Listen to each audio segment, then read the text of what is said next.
ஆமென். கரங்களை உயர்த்தி ஹalleluya.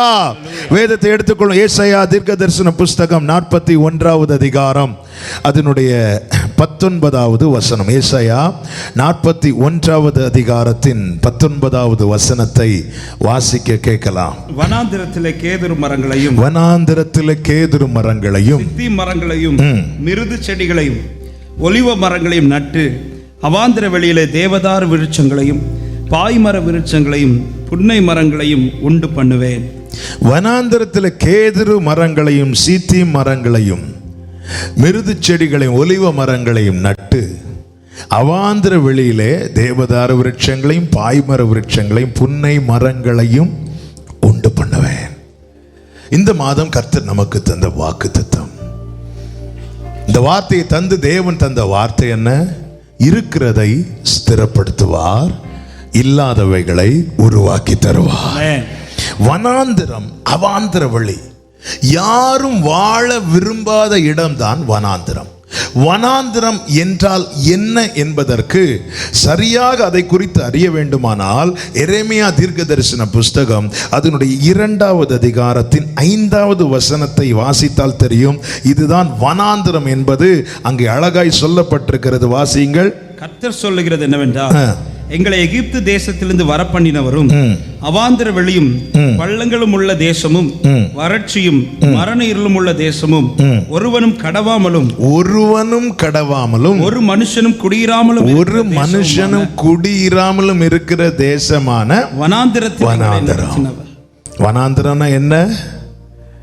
ஆமென். பள்ளங்கள் உள்ள தேசம், வறட்சி, மரண இருள், ஒருவனும் கடவாமலும் ஒரு மனுஷனும் குடியிருக்க விரும்பாத, குடியிருக்க முடியாத தேசம் வனாந்திரம். வறட்சி. ஒரு வீடு கட்டுறதுல இன்னும் ஏன் ஒரு நிலக்கால் விடுறதுக்கு கூட சுத்தி பார்ப்பாங்க. அதுதான் நமக்கு இடம் ஆச்சு, சும்மா எங்கேயாவது வைப்போம். அப்படி இல்லை. ஒரு சின்ன ஒரு கல் போடுறதுக்கு கூட மனுஷன் யோசித்து தான் போடுவான். 1000 பேசினாலும் அவங்க யோசித்து தான் போடுவாங்க. ஆமென். எந்த இடத்துல என்ன இருக்கணும், எந்த இடத்துல ஒரு வீடு கட்டும் போது இங்க அது வரணும், இங்க இது வரணும், 1000 தடவை யோசிப்பாங்க. வனாந்திரத்தை குறித்து கர்த்தர் சொல்லுகிறார், இது யாருமே இருக்க விரும்பாத இடம். இங்க யாரும் இருக்க மாட்டாங்க. இங்க வறட்சி. அநேகர் வாழ்க்கையை திரும்பி பார்த்தா என்னன்னு கேட்டா ஒன்றும் இல்லை. வறட்சி, மரண இருள், அவாந்திர வழி. ஆண்டவர் சொல்லுகிறார், இந்த வனாந்திரத்தில் எங்களை நடத்தினவருமாகிய கர்த்தர் வனாந்திரத்திலே நடத்துகிறார். சில நேரத்தில் ஆண்டவரே இது ஒரு வாழ்க்கை, ஆண்டவரே நாம கூட கேட்போம், ஆண்டவரே இது என்ன வாழ்க்கை, ஆண்டவரே இது என்ன வாழ்க்கை, ஆண்டவரே எனக்கு ஒரு வாழ்க்கை தாரும் என்று கேட்கிறவர்கள் உண்டு. இன்னொரு கூட்டத்தார் உண்டு, இது என்ன வாழ்க்கை ஆண்டவரே. இந்த கேள்வியெல்லாம் கேட்டு டயர்டாகி கடைசியில் ஒரு முடிவுக்குள்ளே அநேகர் வருவது என்ன தெரியுமா? சரி, இருக்கிற வரைக்கும் வாழ்ந்துட்டு போவோம். நாம் நம் தேவனை குறித்து அறிந்து கொள்ள வேண்டும் என கர்த்தர் விரும்புகிறார். இந்த வார்த்தைகளை பரிசுத்த ஆவியானவர் தரும்போது அநேக காரியங்களை உறுதிப்படுத்தி ஒவ்வொன்றாய் கண்களுக்கு முன்பாய் கொண்டு வந்தார். அவர் சொல்லுகிறார், நான் இருக்கிறதை, வனாந்திரத்திலே தேவதாரு விருட்சங்களை நட்டுன்னு சொல்லும் போது அப்போ இருக்கிறது தான் அவர் செய்கிறார். நான் உண்டு பண்ணுவேன் என்றால் எது இல்லையோ அதுதான் உண்டு பண்ணணும். இருக்கிறதை ஸ்திரப்படுத்துகிறவர், இல்லாதவைகளை உருவாக்கி தருகிறவர். ஆமென். ஏசாயா 41வது அதிகாரம் அதனுடைய 19வது வசனத்தை தான் நாம் வாசித்தோம். அதை சொல்லிவிட்டு 20வது வசனத்தை வாசியுங்கள். கர்த்தருடைய கரம் அதை செய்தது என்று இஸ்ரவேலின் பரிசுத்தர் அதை படைத்தார் என்று யாவரும் கண்டு உணர்ந்து சிந்தித்து அறிவார்கள். ஆமாம். இந்த நாளிலே கர்த்தர் நமக்கு தருகிற வார்த்தை இதுதான். நல்ல கவனமா கேளுங்க. எல்லா காரியத்தையும் ஒரு மனிதன் ஒரு காரியத்தை செய்தால் அந்த காரியத்தை இன்னொரு மனிதனால் நிச்சயமாய் செய்ய முடியும். சாதனைகள் என்பது முறியடிக்கப்படக்கூடியவைகள். சிலர் சாதனையை இப்போ ஒலிம்பிக்லாம் வருதுன்னு வைங்களேன், ஒரு ஒலிம்பிக் முடியும் போது அடுத்த ஒலிம்பிக் நடக்கும்போது அதில் போட்டிருப்பாங்க பழைய ரெக்கார்டு, பழைய சாதனை என்ன, ஒலிம்பிக் ரெக்கார்டு இதை போட்டிருப்பாங்க, வேர்ல்டு ரெக்கார்டு இப்படி ஒரு நம்பர் கொடுத்துருப்பாங்க, இவ்வளோ நேரத்துக்குள்ள இந்த ஓட்டத்தை ஓடி முடித்தார்கள் என்று. புதிதாய் வருகிறவர்கள் நிச்சயமாய் ஒருவன் என்ன செய்வான், அந்த ரெக்கார்டை பிரேக் பண்ணுவான். அதன் அர்த்தம் என்ன, இந்த உலகத்திலே மனிதன் எவ்வளவு திறமையுள்ளவனாக இருந்தாலும் அவன் செய்த காரியத்தை, அவன் செய்கிற காரியத்தை இன்னொரு மனிதனால நிச்சயமாய் செய்ய முடியும், முறியடிக்க முடியும். ஆனால் தேவன் செய்கிற காரியம் இருக்கிறது. சில காரியங்கள் என்றால் சில காரியங்கள் அது ஒருவருக்கு மட்டும்தான் செய்ய முடியும், அது தேவனுக்கு மட்டும்தான் செய்ய முடியும்னு இருக்கிற காரியம் இருக்கு. நாம கூட நம்மை அறியாமல் பல நேரங்களில் இந்த காரியத்தை தேவனிடத்தில் சொல்லுவோம். என்ன தெரியுமா, நாம பேசும்போது கூட சொல்லுவோம், என்ன சொல்லுவோம், இனி ஆண்டவர் ஏதாவது செஞ்சாதான் உண்டு. எஸ், அது உண்மை. அது நீங்க தெரிஞ்சு சொல்றீங்களோ அது தெரியாம சொல்றீங்களோ அது உண்மை. என்ன, அவரால் மட்டும் செய்யக்கூடிய காரியங்கள் இருக்கிறது, அவருக்கு மாத்திரம் செய்யக்கூடிய காரியங்கள் இருக்கிறது. எந்த ஒரு காரியம் ஆகட்டும், எந்த ஒரு மொபைலை ஒரு கம்பெனி அல்லது ஒரு நாட்டில் இருந்து ஒரு கம்பெனி ஒரு மொபைலை உருவாக்குனா அதில் அவங்க பேரை போட்டுருவாங்க. ஏன் பேரை போட்டுறாங்க, இல்லைன்னா அதை பார்த்து இன்னொருத்தன் காப்பி அடித்து உருவாக்கிடுவான். கஷ்டப்பட்டு ஒன்றை கிரியேட் பண்ணி ஒன்றை உருவாக்கி ஒரு மொபைலை வெளியிடுவாங்க.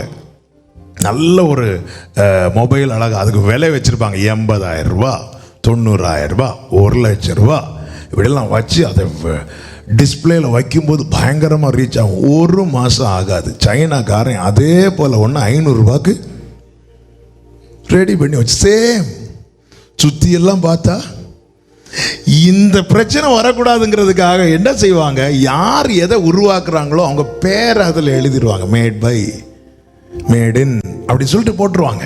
இது இந்த இடத்துல உருவாக்கப்பட்டது இன்னாரால் ஏன்னா இல்லைன்னா இன்னொருத்தன் அதே போல காப்பி பண்ணிட்டு அது நான் தான் பண்ணேன்னு சொல்லிட்டு உரிமை கொண்டாடுவான். தேவன் சூரியனை படைத்தார். படைச்சிட்டு அதுல ஒரு ஓரத்தில் மேட் பை அப்படி எழுதல. ஏன் எழுதல? அதே போல இன்னொருவனுக்கு தலைகீழ நின்னாலும் உருவாக்க முடியாது. ஆமென். சந்திரனை படைச்சார், படைச்சிட்டு காப்பி ரைட் வாங்கல. ஏன் வாங்கல?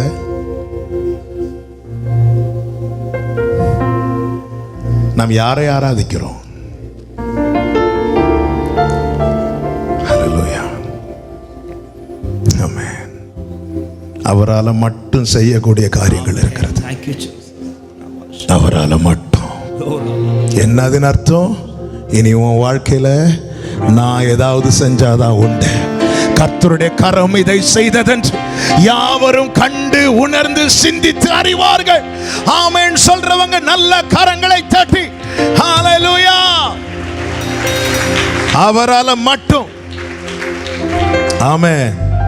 அதாவது மனிதன் ரொம்ப முயற்சி செய்து தன்னுடைய முழு ஞானத்தையும் செலவழித்து ரொம்ப முயற்சி செய்து கண்டுபிடிக்கிற காரியங்கள், செய்கிற காரியங்கள் எல்லாம் ஆண்டவர் ஈஸியா செய்வார். அதே வேளையில் ஆண்டவர் ஈஸியா செய்கிற காரியத்தை மனுஷன் எவ்வளோ முயற்சி பண்ணாலும் செய்ய முடியாது. சூரியனை எப்படி படைத்தார்? உண்டாகட்டும் என்றார், உண்டானது. சூரியனுக்கு ராக்கெட் விடணும்னு எத்தனையோ வருஷமா மக்கள் பிளான் பண்ணிட்டு இருக்கிறாங்க, அதை செஞ்சிட்டு இருக்கிறாங்க, இதை செஞ்சிட்டு இருக்கிறாங்க. தேவனுடைய செயல்களுக்கு பக்கத்தில் மனுஷனுடைய எந்த ஞானமும் வராது. அதான் ஞானிகளுடைய ஞானத்தை அவர் வெட்கப்படுத்துவாராம். ஹல்லேலூயா. அவரால் மட்டும் செய்யக்கூடிய காரியம். இன்னைக்கு செய்தியை நீங்க இப்படிதான் கேட்கணும். ஒரு பிரசங்கம் அல்ல, ஒரு 4 பாயிண்ட், ஒரு 5 பாயிண்ட் வாங்கி எழுதிட்டு போறதுக்கான பிரசங்கம் அல்ல. என்னை ஏன் ஆண்டவர் சமூகத்தில் கொண்டு வந்திருக்கிறார்? என் வாழ்க்கை எப்படிப்பட்டதா இருக்கிறது? வனாந்தரமா இருக்கிறதா, அவாந்தர வெளியா இருக்கிறதா? வனாந்தரம்னா அதுல கொஞ்சம் இருக்கு, அதை நட்டாலே போதும். அவாந்தர வழினா அதுல ஒண்ணுமே இல்லை, இனிதான். சில பாருங்க, சில இடத்துக்கு போவாங்க, போயிட்டு சில இடத்துக்கு டிரான்ஸ்ஃபர் ஆகி போவாங்க, வேலை நிமித்தம் மற்ற காரியங்கள் நிமித்தம் போகும்போது சில சொல்லுவாங்க, அங்கே ஒரு வீடு இருக்குது, அங்கே எல்லாமே இருக்குது, சேர் இருக்குது, 4 சேர் இருக்குது, ஒரு கட்டில் இருக்குது, பரவாயில்ல அதை வச்சு மேனேஜ் பண்ணிடலாம் சொல்லுவாங்க. சில இடத்துக்கு போவாங்க, அங்கே வீடும் இல்லை, குடிக்கிறதுக்கு ஒரு டம்ளர் கூட இல்லை, இனி எல்லாமே நாங்கள் தான் வாங்கணும், எல்லாமே நீ வாங்கணும் அப்படிம்பாங்க. இந்த அனுபவம் வந்து அநேகர் வாழ்க்கையில் இருக்குது. ஆமென். வனாந்தரம் என்பது இருக்கிறது, அங்கங்கே என்னமோ இருக்கு, அதை ஸ்டடி பண்ணணும், அதை ஸ்டடி பண்ணால் லைஃப்ல செட்டில் ஆயிரும். அவாந்தர வெளி என்பது ஒண்ணுமே கிடையாது, ஜீரோல ஆரம்பிக்கணும். நம்ம கடினமா 10 வருஷம் 15 வருஷம் 20 வருஷம் 25 வருஷம் உழைச்சி முடிச்சுட்டு திருப்பியும் ஃபர்ஸ்ட்ல இருந்தே ஸ்டார்ட் பண்ணணும்னு சொல்லும் போது இருக்கிற வலி, அது உழைச்சவனுக்கு வேர்வை சிந்தினவனுக்கு தான் தெரியும். இது அவாந்தர வழி. அப்போ அந்த இடத்துல இனி நான் நிற்கணும், நான் வாழணும்னா என் வாழ்க்கையில் ஒரு அதிசயம் நடக்கணும். அந்த அதிசயத்தை எந்த மனிதனுக்கும் செய்ய முடியாது. அதை செய்கிற ஒருவர் பரலோகத்தில் இருக்கிறார். அவரை தான் நான் தெய்வமாய் கொண்டிருக்கிறேன். ஆமென். ஏசாயா 44வது அதிகாரம் அதனுடைய 7வது வசனத்தை வாசியுங்கள். ஏசாயா 44வது அதிகாரத்தின் 7வது வசனம். பூர்வ காலத்து ஜனங்களை நான் ஸ்தாபித்தது முதற்கொண்டு என்னை போல எதையாகிலும் வரவழைத்து இன்னதை முன்னறிவித்து எனக்கு முன்னே வரிசையாய் நிறுத்தத்தக்கவன் யார்? கைகளை உயர்த்தி ஒரு ஆமென் சொல்லுங்க பார்க்கலாம். ஆண்டவர் தீர்க்கதரிசியை கொண்டு சவால் விடுகிறார். என்னை போல எதையாகிலும் முன்னறிவித்து வரவழைக்க யார் உண்டு என்று கேட்கிறார். ஹல்லேலூயா. ப்ரெடிக்ட் பண்ணி நிறைய அடிப்பாங்கல்ல, அது அப்படி நடந்தது, இது இப்படி நடந்தது, அது அப்படி நடக்கும், இப்படி நடக்கும் சொல்லுவாங்க, சொல்லிட்டு ஒதுங்கிடுவாங்க. அவர் அப்படிப்பட்டவர் அல்ல. அவர் எதை முன்னறிவித்தாரோ அந்த வரிசைப்படி ஒவ்வொன்றையாய் நிறுத்தத்தக்கவர். ஆமென் சொல்லுங்க பார்க்கலாம். எந்த காரியத்தை முன்னறிவித்தாரோ சொன்ன ஆர்டர் மாறாது. அதன் அர்த்தம் என்ன? எதை எப்பொழுது செய்வேன் என்று சொன்னாரோ அதை அப்பொழுதுதான் செய்வார். அதுக்கு முன்னாடியும் செய்ய மாட்டார், அதுக்கு பின்னாடியும் செய்ய மாட்டார். என்னை போல எதையாகிலும் வரவழைத்து இன்னதை முன்னறிவித்து எனக்கு முன்னே வரிசையாக நிறுத்தத்தக்கவன் யார்? அவர் மாத்திரம் செய்யக்கூடிய காரியங்களுக்கு அவர் மட்டும்தான் செய்வார், வேற யாருக்கும் செய்ய முடியாது. எனவேதான் சங்கீதக்காரன் சொன்னான், ரதங்களை குறித்து மேன்மை பாராட்டுகிறவர்கள் உண்டு, குதிரைகளை குறித்து மேன்மை பாராட்டுகிறவர்கள் உண்டு, நாங்கள் எங்கள் தேவனாகிய கர்த்தருடைய நாமத்தை குறித்து மேன்மை பாராட்டுவோம். அவர்கள் எல்லாம் முறிந்து விழுந்தார்கள், நாங்களோ எழுந்து நிற்கிறோம். ஹல்லேலூயா. அக்கினியினால் உத்தரவு அருளுகிற தெய்வமே தெய்வம். இந்த சவாலை ஏற்றுக்கொண்டு 450 பாகால் தீர்க்கதரிசிகள் வந்து நிற்கிறார்கள். எங்கள் தெய்வத்தால் அது கூடும் என்று. முடியல. அவங்க முடியாததை விட்டாங்களா? காலையிலேருந்து ஜெபம் பண்ண ஆரம்பிக்கிறாங்க, 1/2 மணிக்கு 1 மணிக்கு ஜெபத்துக்கு பதில் இல்லைன்னு விட்டாங்களா? விடல. நாம விட்டுருவோம், நாம ஜெபத்தை விட்டுருவோம். காலையில் இருப்போம், 9 மணிக்கு ஆரம்பிப்போம், 10 மணி வரை ஜெபம் பண்ணி பார்ப்போம், பதில் இல்லை, ஜெபத்தை விட்டுருவோம். அவங்க விடல. பதில் தராத தெய்வத்தை நோக்கி ஜெபித்தவர்கள் கடைசி வரை தங்கள் ஜெபத்தை நம்பினாங்க. ஆனால் இஸ்ரவேல் ஜனங்கள் ஒரு வார்த்தை பேசாம சும்மா நின்னாங்க.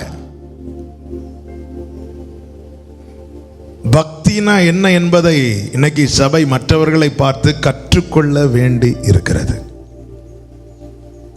ஜோமணி பார்க்கறாங்க, வரல. கத்தி பார்க்கறாங்க, பதில் வரல. தங்கள் சரீரத்தை அடித்து கிழித்து பார்க்கிறார்கள். கடைசி வரை கொடுக்கப்பட்ட அந்த கடைசி செகண்ட் கூட அவங்க பயன்படுத்தி தங்கள் தெய்வத்தை நோக்கி கூப்பிட்டார்கள்.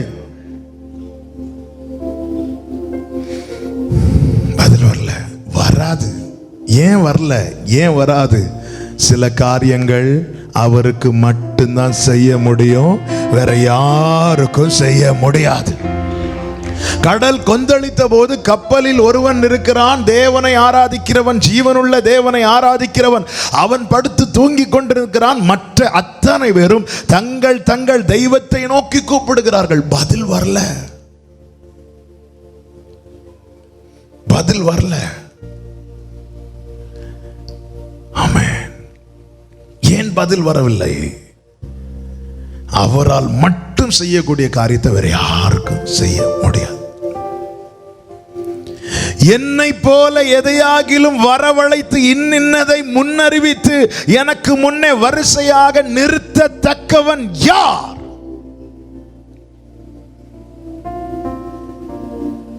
தேவனுக்கு மாத்திரம் செய்ய முடிகிற காரியம் அவர் மட்டும்தான் செய்வார்.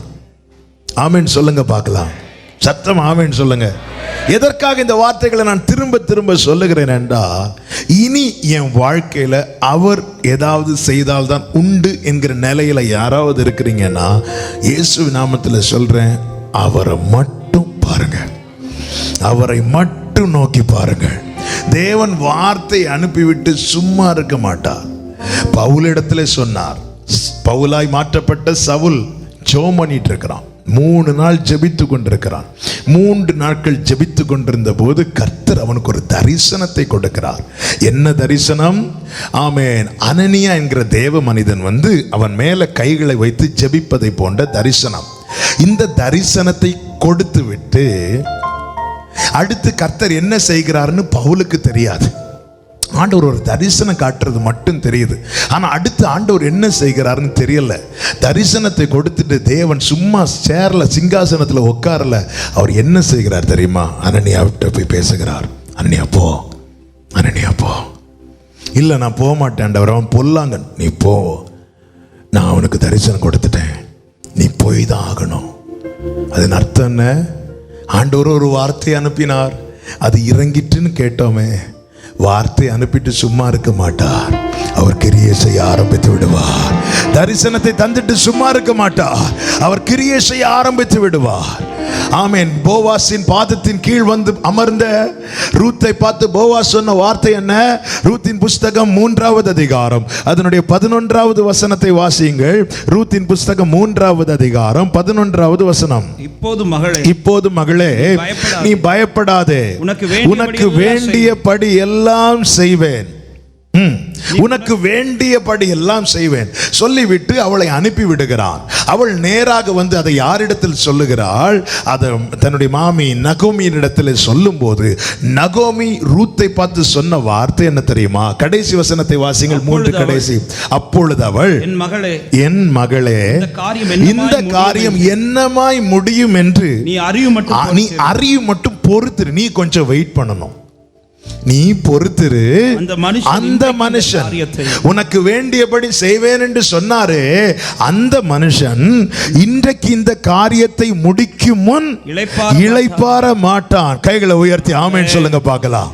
ஒரு போவாஸ், கிறிஸ்துவின் நிழலாய் அறியப்படுகிற போவாஸ், தன் பாதத்தில் வந்து அமர்ந்தவளுக்கு என்ன சொல்லுகிறார் தெரியுமா? உனக்கு வேண்டியபடி எல்லாம் நான் செய்வேன் சொல்லிவிட்டு அனுப்பி விட்டுட்டு. சிலர் பாருங்க, அந்த டைமுக்கு எஸ்கேப் ஆறதுக்கு நிறைய வாக்குறுதிகளை கொடுப்பாங்க. சரி பார்த்துக்கலாம், விடுங்க, சரி அப்புறம் பார்த்துக்கலாம், அப்புறம் பேசுறேன். அதெல்லாம் அநேகர் பேசுறது எதுக்குன்னு அந்த நேரத்திலிருந்து விலகணுங்கிறதுக்காக. ஆனால் இங்கே போவாஸ் சொல்லுகிறார், உனக்கு வேண்டியபடியெல்லாம் நான் செய்வேன் என்று சொல்லி பொழுது விடிந்த போது அவளை அனுப்பிவிட்டார். அனுப்பிவிட்ட போது நகோமிக்கு அந்த போவாஸை குறித்த நம்பிக்கை என்ன தெரியுமா? அவர் இப்படி சொன்னார்ல, எஸ், இனி நீ வெயிட் பண்ணு. அவர் சொல்லலைன்னா நீ தூங்க கூடாது, நீ போய் உட்கார்ந்து பாதத்துல போய் உட்கார்ந்துட்ட. இனி அவர் சொல்லிட்டாரா? என்ன சொன்னார்? உனக்கு வேண்டியபடி எல்லாம் செய்வேன் சொல்லிட்டாரா? இனி நீ உட்காரு, அவர் எழும்புவார். நீ பொறுத்திரு, இந்த காரியத்தை செய்து முடிக்கும் முன்னே அவர் இளைப்பாற மாட்டார். எனக்கு எந்த பதிலும் இல்லையா? நான் தூங்க கூடாது, நான் போய் பாதத்துல உட்காரணும். பேசிட்டாரா? இனி நான் பேசாம இருந்துடணும். இனி அவர் பார்த்துப்பார். பதில் இல்லாமல் காத்திருக்க முடியாது. காத்திருங்கள் காத்திருங்கள் சும்மா சொல்ல முடியாது.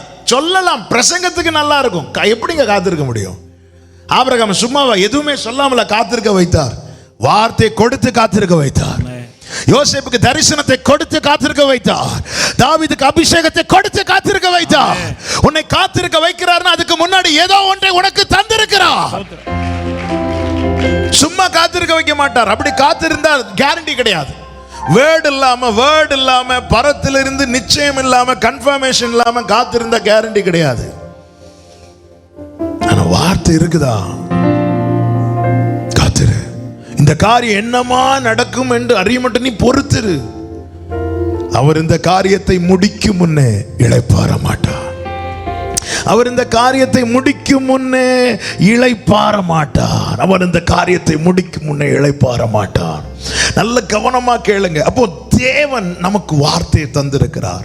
அந்த வார்த்தையை அவர் நிறைவேற்றுகிறார். இது அவருக்கு மட்டும்தான் செய்ய முடியும். ரூத்தை சொந்தமாக்குகிற வேறொரு சுதந்திரவாளி அந்த பட்டணத்தில் இருந்தும் ரூத்தை சொந்தமாக்க முடியவில்லை. ஆமாவா இல்லையா? முடியாது. உரிமை பாராட்ட, உறவு பாராட்ட 1000 பேர் இருந்தாலும் நம்மை சொந்தமாக்க இந்த உலகத்துக்கு முடியாது. நம்மை சொந்தமாக்குகிறவர் பரம போவாஸ். முடியாது. வெயிட் பண்ணும், பார்ப்போம், யார் வாரா பார்ப்போம். முடியாது. சில காரியம் அவருக்கு மட்டும்தான் செய்ய முடியும். 1000 பேர் 1000 பேசலாம். உங்களுக்கு எதுனாலும் நாங்க பார்த்துக்கிறோம். உங்களுக்கு ஒண்ணுன்னா வந்து நிக்க மாட்டோமா? ஆமா, ஒண்ணு ஆனதுக்கு அப்புறம் வந்து நிப்பாங்க. ஆமென். நல்ல எதற்காக இந்த வார்த்தை தெரியுமா? ஒரு தேவ பிள்ளை முழுவதும் சார்ந்திருக்க வேண்டியது அவரை மாத்திரமே. உம்மை உறுதியாய் பற்றி கொண்ட மனதையுடையவர், உம்மையே நம்பி இருக்கிறபடியா நீர் அவனை பூரண சமாதானத்துடன் காத்துக்கொள்வேன். கர்த்தரால் மாத்திரமே செய்ய முடியும். இந்த நாளிலே நான் உங்கள் மத்தியில் பேச போகிற காரியம் அதுதான். கர்த்தரால் மாத்திரம் செய்யக்கூடிய சில காரியங்கள் இருக்கு. சில காரியம்ல ஏராள காரியம் இருக்கிறது. ஆமென். ஏராளமான காரியம் இருக்கிறது. ஒரு சின்ன விஷயத்தை கூட மனுஷனுக்கு செய்ய முடியாது. மனுஷன் செய்யறதெல்லாம் ஆர்டிபிஷியலா இருக்கும். அதுவும் அழிஞ்சு போயிடும். ஒரு முடியை வெள்ளையாக்குறதும் கருப்பாக்குறதும் ஒரு மனுஷனுக்கு முடியாது. மனுஷன் செய்வான். சாயங்களெல்லாம் போட்டு நல்லா ராவிட்டு நல்லா தடவிட்டு வருவான். ஒரு மழை பெஞ்சா போதும். ஆமென். ஆள் கருப்பா இருந்தாலும் மேக்கப்லாம் போட்டுட்டு அப்படி இந்த நட்சத்திரம் போல வருவாங்க. சின்ன ஒரு சாரல் அடித்தா அவங்க முகத்துல பல நவரசமா இல்ல பல வரி குதிரை. சிலருக்கு முகலாம் அப்படி முடியாது. என்ன அவனுடைய அதான் பரலோகத்தில் வீற்றிருக்கிறவர் நகைப்பார். நான் ஒன்ன இப்படி படைச்சா. ஆமென். அன்று தேவன் ஒரு மகிமையினால கவர் பண்ணி ஆதாம வச்சார். ஆதாம் அதை இழந்துட்டு இன்னொன்னு வச்சு கவர் பண்ணார். ஆண்டவருக்கு அடையாளமே தெரியல. ஆதாமே இப்படி எத்தனை பேர் ஆண்டவர் தேடிட்டு இருக்கிறாருன்னு தெரியும். இப்படி இல்லையே. அவர் கையில் நம்ம கிட்ட இருக்க ஐடி கார்டு இருக்குல்ல. சிலருக்கு ஐடி கார்டு ஃபோட்டோ பார்த்தா, அதுவும் ஆதார் கார்டு ஃபோட்டோலாம் பார்த்தா இல்லை இப்படி நம்மளை உத்துவா. ஏர்போர்ட்லலாம் சில ஐடி கார்டு. நான் அதனாலேயே எனக்கு ஒரு ஐடி கார்டில் கரெக்டாக இருக்கும் ஃபோட்டோ. இன்னொரு ஐடி கார்டை பார்த்துட்டு என்னோட உத்து பார்ப்பாங்க. ஏதோ இவன் எங்கே இருந்தோ நான் இப்படியெல்லாம் காட்டி விடுவேன். அதனால் பார்த்து ரிஸ்க் வேண்டாம், நமக்கு எந்த ஃபோட்டோ. ஆவேன். அதே போல் அவர்கிட்டையும் ஐடி இருக்கு. என்ன? என் உள்ளங்கையில் உன்னை வரைந்திருக்கிறேன். என் உள்ளங்கையில் உன்னை வரைந்திருக்கிறேன். என் உள்ளங்கையில் உன்னை வரைந்திருக்கிறேன். பாப்பார், நான் இவனை இப்படி வரைஞ்சு வச்சிருக்கிறேன். இவன் என்னன்னா ஆமென். ஹல்லேலூயா. தேவனால் மட்டுமே செய்யக்கூடிய காரியம் இன்னைக்கு நீங்க அறிந்து கொள்ள வேண்டும். எதுக்கு இதை சொல்றேன் தெரியுமா?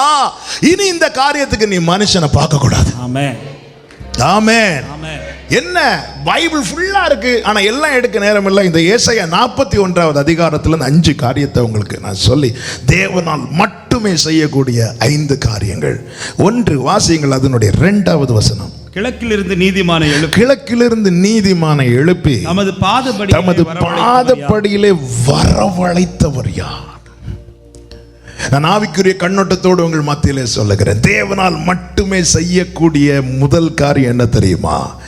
எந்த ஒரு மனுஷனையும் அல்லது எந்த ஒரு பாவியையும் நீதிமானாய் மாற்ற அவரால் மாத்திரமே செய்யக்கூடும். கைகளை உயர்த்தி ஆமென் சொல்லுங்க பார்க்கலாம். 1 பேதுரு 2வது அதிகாரம் அதனுடைய 9வது வசனம், அந்தகாரத்தினின்று ஆச்சரியமான ஒளியினிடத்திலே வரவழைத்தவர். இது வேற எந்த மனுஷனுக்கும் முடியாது, எந்த மனுஷனுக்கும் கூடாது. ஆண்டவராக இயேசு கிறிஸ்து ஒரு வீட்டுக்குள்ள இருந்து பிரசங்கித்துக் கொண்டிருக்கிறார். பிரசங்கம் பண்ணி கொண்டிருக்கும் போது திரள் கூட்டம் வீட்டுக்குள்ள வெளியே சூழ்ந்து இருக்கிறாங்க. அப்போ சில சகோதரர்கள், சில வாலிபர்கள் ஒரு திமிர்வாதக்காரனை, கட்டில் கிடையாய் கிடக்கிற திமிர்வாதக்காரனை சுமந்து கொண்டு வருகிறார்கள். அவர்களுடைய விசுவாசம் என்ன? எப்படியாவது இவனை இயேசுவுக்கு முன்பாய் வைத்தால் போதும், மீதி அவர் பார்த்துப்பார். உள்ள போலான்னு பார்க்குறாங்க, உள்ள போக முடியல. நேராக பார்க்குறாங்க, வீட்டு கூரையை பிரித்து கயிறு கட்டி கட்டில் உள்ள இறக்கிட்டாங்க, இயேசுவுக்கு முன்னாடி வச்சுட்டாங்க. அங்கே இயேசு கிறிஸ்து நீ எழுந்து நடன்னு சொல்லியிருந்தா பிரச்சனையே வந்திருக்காது. அங்கே என்ன பிரச்சனை ஆயிட்டு அப்படின்னா, உன் படுக்கையை விட்டு எடுத்துக்கொண்டு நடன்னு சொல்றது பிரச்சனை இல்லை. அங்கே என்ன சொல்லிட்டார் அப்படின்னா, உன் பாவங்கள் உனக்கு மன்னிக்கப்பட்டது. அங்கே கூட்டத்தில் முறுமுறுப்பு வர ஆரம்பிச்சுட்டு, சலசலப்பு வர ஆரம்பிச்சுட்டு, எழுந்து நடன்னு சொன்னா பிரச்சனை இல்லை. ஆனால் பாவங்கள் மன்னிக்கப்பட்டதுன்னு இவர் எப்படி சொல்லலாம்? அவருக்கு மட்டும்தான்ப்பா சொல்ல முடியும். அவர் தான் என் ஆண்டவராகிய இயேசு கிறிஸ்து. வேற யாருக்கும் சொல்ல முடியாது, வேற ஒருவருக்கும் சொல்ல முடியாது. ஒரு செகண்ட்ல மாத்திட்டார் பாத்தீங்களா? ஆமென். என்ன பாவம்னு தெரியல, அவனுக்குள்ள இருந்த பாவம் என்ன பாவம் தெரியல, எத்தனை வருடம் பாவம் தெரியல, ஆனா ஒரே வார்த்தையில பாவம் இல்லை. தேவன் நம்மை நீதிமான் என்று அழைப்பது வெறும் வாக்கல்ல. அவர் என்னை நீதிமான் கூப்பிட்டாரு, என்னை நீதிமான் ஆக்கிட்டாருன்னு அர்த்தம். ஆமென் சொல்லுங்க பார்க்கலாம். ஹalleluya. தேசத்திலே பாவி என்று எண்ணப்பட்ட ஒரு ஸ்திரீ, பாவி என்று அழைக்கப்பட்ட ஒரு ஸ்திரீ, இயேசுவின் சீமோன் என்கிற பரிசேயன் வீட்டில் ஆண்டவராக இயேசு கிறிஸ்து விருந்துக்கு அழைக்கப்படுகிறார். அவர் போய் உட்கார்ந்து இருக்கும் போது அவள் நேர ஓடி போய் பாதத்தில் உட்கார்ந்து கண்ணீரால் பாதத்தை நினைத்து தன் தலை முடியினால் அந்த பாதத்தை துடைத்து முத்தமிட்டு கொண்டிருந்த போது இயேசு அவளை பார்த்து சொல்லுகிறார், உன் பாவங்கள் உனக்கு மன்னிக்கப்பட்டது. எப்படி ஆண்டவரே இதை சொல்றீங்க? அவருக்கு மட்டும்தான் சொல்ல முடியும், அவரால் மட்டும்தான் சொல்ல முடியும். எந்த பாவியையும் நீதிமான் என்று அழைக்க, நீதிமானாய் மாற்ற இந்த உலகத்தில் எந்த வல்லமைக்கும் முடியாது. எல்லா அதிகாரமே ஆமென் ஒரு மனிதனில் வெளிப்படுகிற காரியத்தை வைத்து அவனை குற்றவாளியாய் தீர்க்கும் போது ஒரே ஒருவர் மாத்திரம். ஹalleluya. எந்த பாவியும் நீதிமானாக்க இயேசு கிறிஸ்துவால் மாத்திரமே முடியும், இயேசுவால் மட்டுமே முடியும். இது வேற யாருக்குங்க செய்ய முடியும்? வேற யாருக்கு செய்யக்கூடும்? ஆமென்.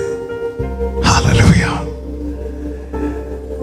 2 பேர் ஜெபிக்க போறான், ஒரு பரிசேயனும் ஒரு ஆயக்காரனும். பரிசேயன் நேர முன்னாடி வந்து முழங்கால் போட்டு, ஆயக்காரன் பின்னாடி வாசல் உட்கார்ந்து இருக்கிறான். பரிசேயன் நான் வாரத்துக்கு 2 நாள் உபவாசிக்கிறேன், அப்படி பண்றேன் இப்படி பண்றேன்னு சொல்லிட்டு அந்த ஆயக்காரனை கை காண்பித்து சொல்லுகிறான், அவனை மாதிரி நான் இல்லை ஆண்டவரே. அதன் அர்த்தம் என்ன? இவனால் அவனை நீதிமான் என்று அழைக்க முடியாது. இவனில் நீதி வெளிப்படுகிறது. அதன் அடையாளம் தான் கட்டளைகளை கை கொள்ளுகிறான். கட்டளைகளை கை கொண்டது நிமித்தம் இவனில் என்ன வெளிப்படுகிறது? நீதி வெளிப்படுகிறது. அந்த பரிசேயனில் வெளிப்பட்ட நீதி நிமித்தம் அந்த ஆயக்காரனை நீதிமான் என்று அழைக்க முடியாது. அப்படி இருந்தும் அவன் யாருடைய பார்வையில் படுகிறான் தெரியுமா? ஆண்டவராக இயேசு கிறிஸ்துவின் பார்வையில், இயேசு கிறிஸ்துவினுடைய பார்வையில் படுகிறான். அவர் பார்த்துட்டு சொல்றாரு, நீதிமான். இது எப்படிங்க சாத்தியம்? நீதிமான்டார். 2 பேர் அந்த ஆலயத்தில் நிற்கிறாங்க. கட்டளைகளை கை கொண்டு வருகிற பரிசேயன், வார்த்தைகளை கை கொண்டு வருகிற பரிசேயன், வார்த்தையாகிய கிறிஸ்து. அவனில் வெளிப்பட்ட நீதி நிமித்தம் பரிசேயனை நீதிமான் என்று அழைக்க முடியவில்லை. மாறாக அவனுடைய பார்வையில் அவன் குற்றவாளி. நான் இதை ஃபாலோ பண்றேன், அவன் ஃபாலோ பண்ணல. ஆண்டவர் அவனை பார்க்கிறார். நானும் நீங்களும் நீதிமான்களாய் மாற்றப்பட்டது யார்கிட்டயோ வெளிப்பட்ட நீதி அல்ல, அவர் நமக்கு நீதியாயிருப்பதினாலே அவர் சொல்லுகிறார், இவன் நீதிமான். நீதிமான் அவ்வளவுதான், முடிஞ்சு. சாப்டர் க்ளோஸ் பண்றார். இவன் நீதிமான். ஆண்டவரே, பாவியாகி என் மேல் கிருபையாய் இறங்கும் என்று கதறின போது நமக்காய் பாவமாக்கப்பட்டவர். யாருக்குங்க முடியும்? எதன் அடிப்படையில் இன்னைக்கு நானும் நீங்களும் தேவ சமூகத்தில் நிக்கிறோம்? தேவன் தெரிந்து கொண்டவன் மேல் குற்றம் சாட்டுகிறவன் யார்? தேவனே அவனை நீதிமானாக்குகிறவர். இதை தூரத்திலே கண்டு தன்னுடைய ஆவிக்குரிய கண்களில் கண்டு ஏசாயா சொல்லுகிறார், என்னை நீதிமானாக்குகிறவர் எனக்கு சமீபமாய் இருக்கிறார். அப்படி சொல்றவங்க வலது கரத்தை உயர்த்தி சொல்வீங்களா? நீதியும் ஞானமுமானவரே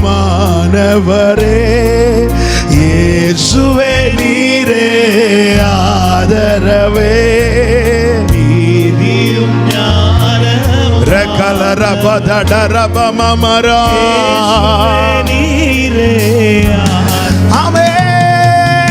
அற்பமான என் ஆரம்பத்தை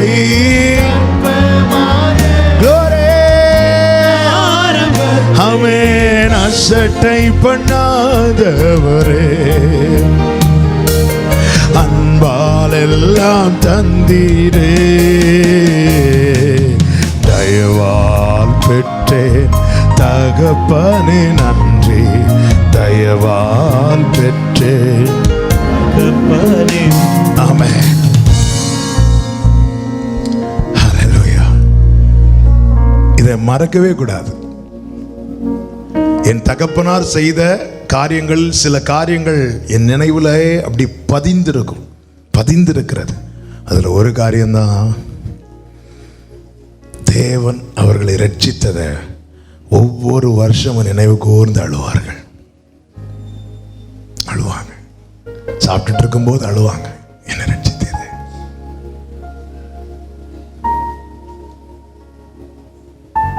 இந்த பாவியை நீதிமானாக்கினார். நீதிமானாக்கினார். பிரதான ஆசாரியன் யோசுவா தேவ சமூகத்தில் போய் சிங்காசனத்துக்கு முன்னாய் நின்ற போது அவனுக்கு விரோதம் செய்ய பிசாசானவன் வலது பாரிசத்தில் நிற்கிறான். இவனுக்கு பதில் இல்லை, ஆன்சர் இல்லை. சகரியா 3வது அதிகாரம் எடுக்க வேண்டாம். அவன் இவனுக்கு விரோதம், இவன் பண்ண ஒவ்வொரு தப்பையா சொல்லி சொல்லி சொல்லி சொல்லி இருக்கும்போது, நான் அப்படி பண்ணலன்னு இவனால சொல்ல முடியல. ஆன்சர்ல. ஏன்னா சிங்காசனத்துக்கு, நியாயாசனத்துக்கு முன்னாடி ப்ரூஃப் இல்லாம போய் நிக்க முடியாது. கோர்ட்ல வாதாடணும்னா ப்ரூஃப் வேணும்.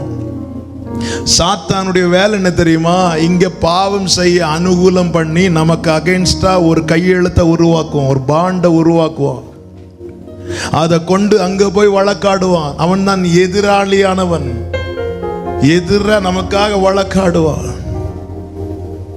இங்க நல்லா பாவம் கேட்டுக்கு போகும் வாசல் விசாலமா இருக்கும். பாவம் செய்யணும்னு நினைக்கும் போது அவன் வாசல் எல்லாம் திறந்து கொடுப்பான். பரவாயில்ல, எல்லாம் செஞ்சுட்டு அப்படியே ஒரு பெரிய ரிப்போர்ட்டை ரெடி பண்ணிட்டு நேராக போய் நியாயாசனத்துக்கு முன்னாடி போய் நிற்பான். அங்கே போய் சும்மா சொல்ல முடியாது. கோர்ட்டில் போய் சரியான ப்ராப்பர் ரெக்கார்ட்ஸ் இல்லாமல் வாதாட முடியாது. எவ்வளோ பெரிய அட்வொகேட்டாக இருந்தாலும் சரிதான், ப்ரூஃப் இருக்கணும். அவன் எப்படி செய்வான்னு தெரியுமா? எல்லாம் எதிரடியான கையெழுத்தை உருவாக்கி வச்சுட்டு நேராக போய் வசனத்தை எடுத்து அவர்கிட்ட சொல்லுவோம், நீர் தீமையை பார்க்க மாட்டாத சுத்த கண்ணனாச்சே, நீர் அநியாயத்தை நோக்கி கொண்டிருக்க மாட்டீரே, இதோ பாருங்க உங்க பிரதான ஆசாரியனாய் நீர் ஏற்படுத்தின அந்த யோசுவாவை பாருங்கன்னு காட்டுவான். காட்டும் போது இவனுக்கு பதில் இல்லை, இவனால பேச முடியல. ஆனால் அவன் எதிர்பார்த்து அவரை பார்த்து கொண்டிருக்கும் போது தேவன் அவனை கடிந்து கொண்டார். சாத்தானை கடிந்து கொண்டு என்ன சொன்னார் தெரியுமா? இவன் அக்கினி என்று தப்பு வைக்கப்பட்ட கொள்ளை. அதன் அர்த்தம் என்ன? அதன் அர்த்தம் என்ன? நீ இதுக்கு முன்னாடி உள்ளதை மட்டும் நீ ரிப்போர்ட் பார்த்த, அதுக்கு அவன் பாவத்தின் சம்பளம் மரணம். அந்த ஆக்கினி அவன் மேல இருந்துச்சு. ஆனா அதன் பிறகு நடந்த ஒரு காரியத்தை மறந்து விட்ட. என்ன மறந்து விட்ட? மீட்பர் அவனை தூக்கி எடுத்தா. அக்கினி நின்று அவனை பிடித்து எடுத்தா. அக்கினி நின்று தப்புவிக்கப்பட்ட கொள்ளி அல்லவா என்று சொல்லி அங்கே நடந்தது என்ன? அவனுடைய அழுக்கு வஸ்திரங்கள் களையப்படுகிறது, சுத்தமான பாகை அவன் மேல் தரிப்பிக்கப்படுகிறது. இதை தான் என்ன ஆண்டவர் இயேசு கிறிஸ்து செய்தார். சகல அதிகாரங்களையும் துரைத்தனங்களையும் சிலுவையிலே உரித்து கொண்டு நமக்கு எதிரடையான சட்டங்களை அவர் ஆணி அடித்து சிலுவையிலே வெட்டி சிறந்தார். அவருடைய தழும்புகளால் நாம் குணமானோம். இயேசுவே, பாவியாகி என் மேல் கிருபையாய் இறங்கும் என்று சொல்லும் போது அவருடைய இரத்தம் நம்முடைய சகல பாவங்களை நீக்கி சுத்திகரித்து நம்மை நீதிமானாய் மாற்றுகிறது. இதுவரை யாருக்கும் செய்ய முடியாது, வேற எந்த அட்வொகேட்டுக்கும் செய்ய முடியாது. ஹalleluya, ஹalleluya. நம்ம இந்தியாவில் பெரிய பெரிய அட்வொகேட்லாம் இருக்கிறாங்க.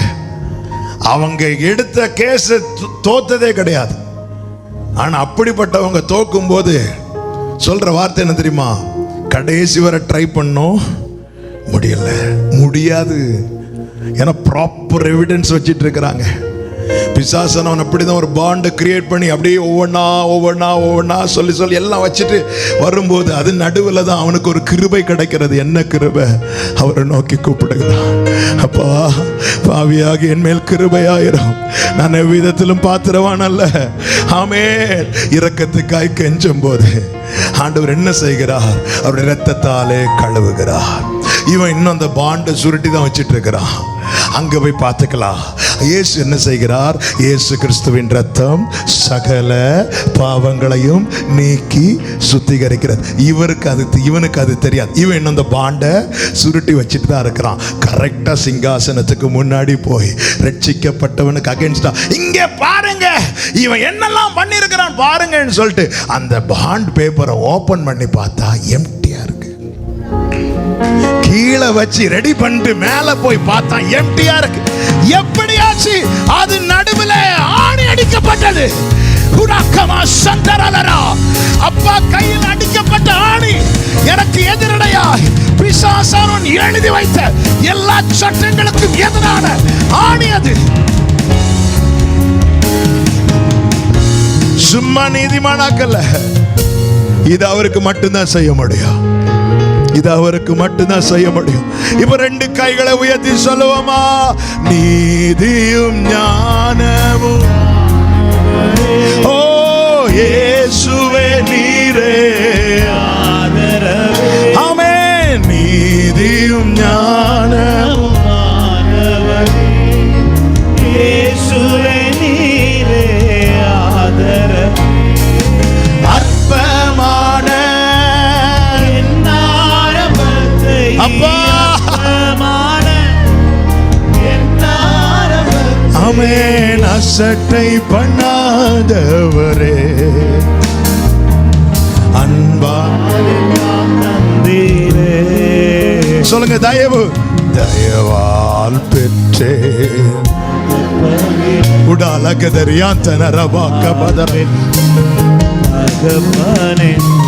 மேன்மை பாராட்டுகிறவன் கர்த்தரை குறித்து ஒரு நாளும். அதான் எபேசியருக்கு சொல்லும் போது பவுலை கொண்டு ஆவியானவர் எழுது, இது உங்களால் உண்டானது அல்ல. இது எந்த மனுஷனால உண்டு? யாரையும் நீதிமானாக்க முடியாது. அதே போல யாரையும் பாவியாக்கவும் முடியாது. இவன் பாவி, இவன் சரியில்லை, இவன் சரியில்லை. இப்படி முத்திரை குத்திர அதிகாரம் மனுஷனுக்கு தேவன் கொடுக்கல. அவர் நம்ம கிட்ட செய்ய சொன்ன ஒரே காரியம், நான் உங்களிடத்தில் அன்பா இருந்தது போல நீங்களும் ஒருவரிடத்தில் அன்பா இருங்கள். இவங்க சரியில்லை, அவங்க இப்படி சொல்ற ரைட்ஸ் நமக்கு கிடையாது. அதான் பைபிள் சொல்லு, தேவன் தெரிந்து கொண்டவன் மேல் குற்றம் சாட்டுகிறவன் யார்? பிசாசானவனை மீகாவேல் திட்டணும்னு வருது அவருக்கு. மீகாவேலுக்கு சாத்தான திட்டணும். யூதா நிருபத்தில் படிச்சீங்கன்னா தெரியும். அந்த நேரத்தில் கூட கடுமையா திட்டாம என்ன சொல்றா தெரியுமா? கர்த்தர் உன்னை கடிந்து கொள்வாராக. அவர்கிட்ட விட்டுட்டார். ஆண்டவர் சமூகத்தில் இருக்கிற தூதர்கள் எப்படி டியூன் பண்ணப்பட்டிருக்கிறாங்க பாருங்க. கர்த்தர் உன்னை கடிந்து கொள்வாராக. அவ்வளவுதான். நீ செய்யற வேலைக்கு என்னெல்லாம் செய்யலாம் தெரியுமா? நான் அவர்கிட்ட விட்டுட்டேன். அவர் சும்மா விட்டார். ஆண்டவர் பல்ல அடிச்சு தவுத்துட்டாரல்ல, ஆமாவா இல்லையா? பற்களை தகர்த்தாரா, தலையை நசுக்கினாரா? எந்த ஒரு காரியத்தை அங்க விட்டுருங்க, அவர் பார்த்துக் கொள்வார். கர்த்தர் பார்த்துக் கொள்வார். ஆமாவா இல்லையா? ஆமா. ஆண்டவர் கிரியசிய ஸ்பேஸ் கொடுக்கணும். என்னை நீதிமானாக்குகிறவர். ஆமென். யாருங்க இந்த ஆயக்காரனை நீதிமான் கூப்பிடுவாங்க? கூப்பிட மாட்டாங்க. எரிகோ ஊர்ல சகையு என்கிற ஒருவன் இருந்தான். அவன் பெயரை ஊரே மறந்துட்டு, ஏன்னா அவனுக்கு இன்னொரு பெயரை வச்சு கூப்பிட்டதுனால என்ன சொல்லி கூப்பிட்டாங்க? பாவி. ஒரே ஒருவர் மட்டும் வந்தா. 4 பேர்கிட்ட விசாரித்திருந்தா 4 பேர் அவனுக்கு என்ன பெயர் தெரியுமா சொல்லியிருப்பாங்க? பாவி. அவர் யாருக்கிட்டையும் விசாரிக்கல, ஏன்னா அவர் என்னை விசாரித்தறிந்திருக்கிறவர். நேரா வந்து இல்ல இன்னும் இவங்க யாருன்னு சொல்லிட்டு உங்க முன்னாடி நம்மளை குறித்து நம்ம பக்கத்தில் இருக்கிற 4 பேர்கிட்ட கேட்க, இவங்க யார், இவங்க பேருன்னு கேட்டா நம்ம என்ன சொல்றோமோ அதை வச்சுதான் அவங்க நம்மளை கூப்பிடுவாங்க. இந்த பாஸ்போர்ட் வெரிஃபிகேஷனுக்கெல்லாம் போலீஸ் என்ன பண்ணுவாங்க? அந்த நபர் இருக்கிற வீட்டு பக்கத்தில் 4 பேர்கிட்ட கண்டிப்பா விசாரிப்பாங்க. இப்போ இருக்கான்னு தெரியல, விசாரிப்பாங்க. இவங்களுக்கு ஏதாவது பிரச்சனை இருக்கா, ஏதாவது கேஸ் இருக்கா, இவங்க இந்த அட்ரஸ்ல தான் இருக்கிறாங்க, விசாரிப்பாங்க. அவங்க பார்த்து இல்ல சார் அது சும்மா சார்னு சொன்னா முடிஞ்சுது. மனுஷன் கொடுக்கிற ரிப்போர்ட்டை வச்சு மட்டும் ஆண்டவர் நம்மை சந்தித்திருப்பார்னா யார்கிட்ட அது கேட்டார்? அவருக்கு தெரியும் என் பிள்ளைய பத்தி எல்லாம் தப்பா தான் பேசுவான், ஆனா நான் அவனை அறிந்திருக்கிறேன், நான் அவளை அறிந்திருக்கிறேன். ஹல்லேலூயா. சகைவே நீ வா, சீக்கிரமா வா, சீக்கிரமா வா, நான் உன் வீட்டில் தங்க போறேன். எப்படிங்க அவன் சொல்றான், நான் எல்லாத்தையும் மாத்திரேன் ஆண்டவரே, ஆஸ்திகளை ஏழைகளுக்கு கொடுத்துறேன், நீ கொடுத்துட்டு வா அப்புறம் பார்த்துக்கலாம் சொன்னாரா? இல்ல, அவன் கொடுத்துறேன்னு சொல்லும் போது இன்னைக்கு இந்த வீட்டுக்கு ரட்சிப்பு. இப்படி அவருக்கு மட்டும்தான் செய்ய முடியும். ரட்சிப்பு கர்த்தருடையது, ரட்சிப்பு கர்த்தருடையது. கைகளை உயர்த்தி ஆமென் சொல்லுங்க பார்க்கலாம். இது தேவனுக்கு மட்டும்தான் செய்ய முடியும். இரண்டாவது அவருக்கு மட்டும் செய்யக்கூடிய காரியம் என்ன தெரியுமா? அதே 2வது வசனத்தின் செகண்ட் பகுதி, 2வது பகுதி. ஜாதிகளை அவனுக்கு ஒப்பு கொடுத்து, ஜாதிகளை அவனுக்கு ஒப்பு கொடுத்து அவனை ராஜாக்களுக்கு ஆண்டவனாக்கி, அவனை ராஜாக்களுக்கு ஆண்டவனாக்கி. அதை நான் இப்படி சொல்ல விரும்புகிறேன், எந்த பாவியையும் அவரால் நீதிமானாக்க முடியும். அதே போல எந்த எளியவனையும் அவரால் உயர்த்த முடியும். எந்த எளியவனையும் கைகளை உயர்த்தி ஆமென் சொல்லுங்க பார்க்கலாம். அடிமையாய் கொண்டு போகப்பட்ட யோசேப்பை அதிபதியாக்கினவர், ஆடு மேய்த்துக் கொண்டிருந்த தாவீதை அரியணையில் உட்கார வைத்தவர், மீன் பிடிக்கிறதிலே தோல்வியை கண்ட பேதுருவை பிரதான அப்போஸ்தலர்களில் ஒருவனாய் நிறுத்தினவர், தேவ சித்தத்துக்கு மாறாய் ஓடின பவுலை, சபைகளை துன்புறுத்த, சபைகளை இடிக்க, நிருபத்தை வாங்கி கொண்டு ஓடின பவுலை திருப்பி சபைகளை கட்டி எழுப்ப, நிருபங்களை எழுத வைத்தவர். ஆமென். எவரையும் மேன்மைப்படுத்தவும் பலப்படுத்தவும் தேவனுடைய கரத்தினாலே ஆகும். இது வேற யாருக்கு முடியாது. எதற்காக இந்த வார்த்தை? நீங்க அவரை மட்டும் பாருங்க. எவரையும். 1 ராஜாக்களின் புஸ்தகம் எடுக்க வேண்டாம், 16வது அதிகாரத்தின் 2வது வசனத்தில் சொல்லப்பட்டிருக்கிறது, தூசியிலிருந்து, தூளிலிருந்து உன்னை உயர்த்தினவர். தூளிலிருந்து உயர்த்தினவர் தூசியிலிருந்து உயர்த்துகிறாராம். நல்லா பாருங்க, நல்லா கவனிங்க. நம்ம மேல தூசி இருக்குன்னா என்ன செய்வோம்? நம்ம மேல தூசி இருக்குன்னு, இந்த சைடில் கொஞ்சம் தூசி இருக்கு, என்ன செய்வோம்? மேட்சா இருக்கட்டும், இங்கேயும் கொஞ்சம் தூசி எடுத்துடும், என்ன செய்வோம்? நம்ம தட்டி விடுவோம். தூசியிலிருந்து உயர்த்துறாரு. உன்னை தூசி நினைச்சு தட்டி விட்டவங்க நிறைய பேர். ராஜாக்களுக்கு ஆண்டவன் ஆக்குகிறவர், அதுல இருந்து உயர்த்துவார். எளியவனை குப்பையிலிருந்து உயர்த்துகிறவர். வீட்டுக்குள்ள, நம்ம வீட்டிலே நம்முடைய பெஸ்ட் ரூம்னா பெட்ரூம் தான். பெட்ரூம்ல குப்பை கிடக்குது, பார்த்துட்டோம், என்ன செய்வோம்? என்ன செய்வோம்? சொல்லுங்க சத்தமா. ஓ, மாஸ்க் போட்டுருங்க, பரவாயில்ல, சத்தமா சொல்லுங்க. பெருக்கிட்டு கூட்டிட்டு, எல்லாம் ஒன்று தானே, பெருக்கல் கூட்டல் கழித்தல். பெருக்கிட்டு கூட்டிட்டு அடுத்து கொஞ்சம் கழிச்சிட்டு பெருக்கிட்டு, சரி ஒரு வேஸ்ட் ஒரு பேப்பர் கிடக்குது, சரி ரொம்ப வேண்டாம், பார்த்துட்டோம், என்ன செய்வோம்? ஸ்டெப் பை, நான் பிரசங்கம் பாயிண்ட் பை பாயிண்டாக வரணும். முதல்ல என்ன செய்வோம்? பார்ப்போம்.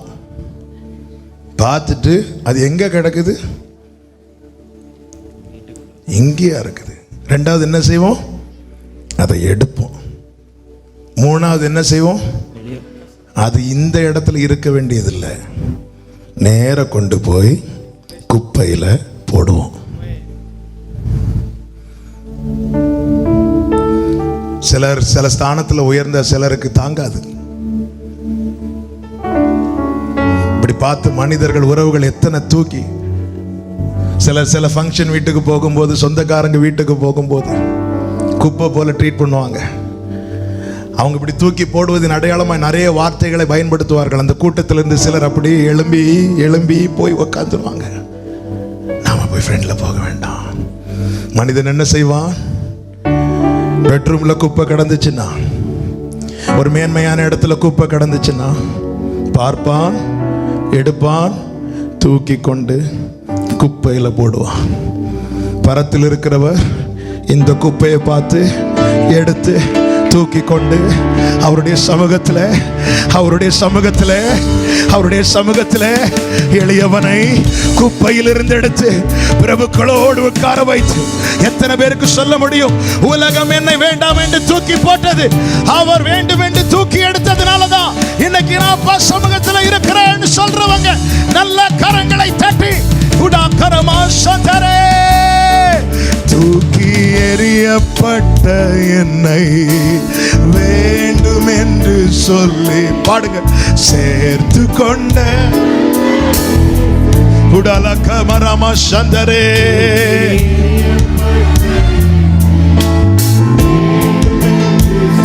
சேர்த்து கொண்டவரே, ஆமென். அழகான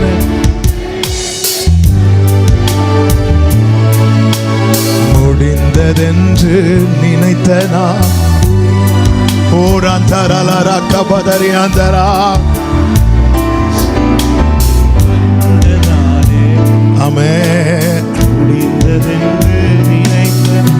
ஆமென். தூசியை போல தட்டி விட்டாங்களா? குப்பையை மாதிரி தூக்கி வெளியே போட்டாங்களா? அவரை நோக்கி பாருங்க. உன்னை எனக்கு எங்களுக்கு தலைவனா ஏற்படுத்தினது யார் என்று எந்த ஜனங்கள் மோசையை பார்த்து சொன்னாங்களோ, இப்படி சொன்னதுமே மோசை ஊரை விட்டு போயிட்டார். இனி சில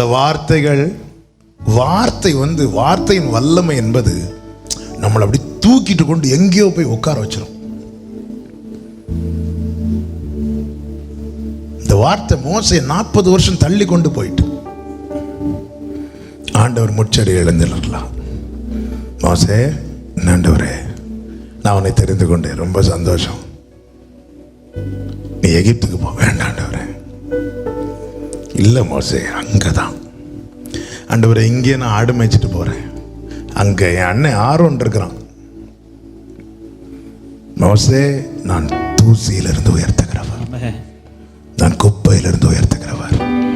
உன்னை யார் இப்படி தட்டி போட்டாங்களோ, உன்னை யார் இப்படி தூக்கி போட்டாங்களோ, அவங்களுக்கு நான் உன்னை தலைவனாக்குவேன், அவர்களுக்கு நான் உன்னை தலைவனாக்குவேன். இல்லாண்டவரே, நான் எகிப்துக்கு போக மாட்டேன். மோசே சிலர் பாருங்க இந்த வீம்புல செய்வாங்க, அப்படி மோசே கேட்கல. ஆண்டவரே, அவங்க முன்னாடி சிலர் பாத்தீங்களா, உங்க முன்னாடி நான் கார்ல வந்து நிற்பேன் பாருங்க, இப்படி இல்லை. மோசே வேண்டாம் ஆண்டவரே, அவங்களுக்கு வேண்டாம் ஆண்டவரே, வேண்டாம் தான் ஆண்டவரே, தூசி மாதிரி இப்படி தட்டி போட்டாங்க. நான் அப்படி அவங்களுக்கு நன்மை செய்ய அவங்க கிட்ட போனா நீ எப்படி உள்ள வரலான்னு சொல்லிட்டு குப்பைய மாதிரி தூக்கி வெளியில் ஆண்டவரை போட்டாங்க. அங்க வேண்டாம் ஆண்டவரே. இல்ல மோசே, சத்துருக்களுக்கு முன்பதாக பந்தி ஆயத்தப்படுத்துகிறவர் நீ வா மோசே. வேதம் என்ன சொல்லுகிறது? ஜனங்கள் கர்த்தருக்கும் மோசேக்கும் பயந்திருந்தார்கள். ஆண்டவருடைய வாக்கு தத்தங்களில் ஒன்று என்ன தெரியுமா?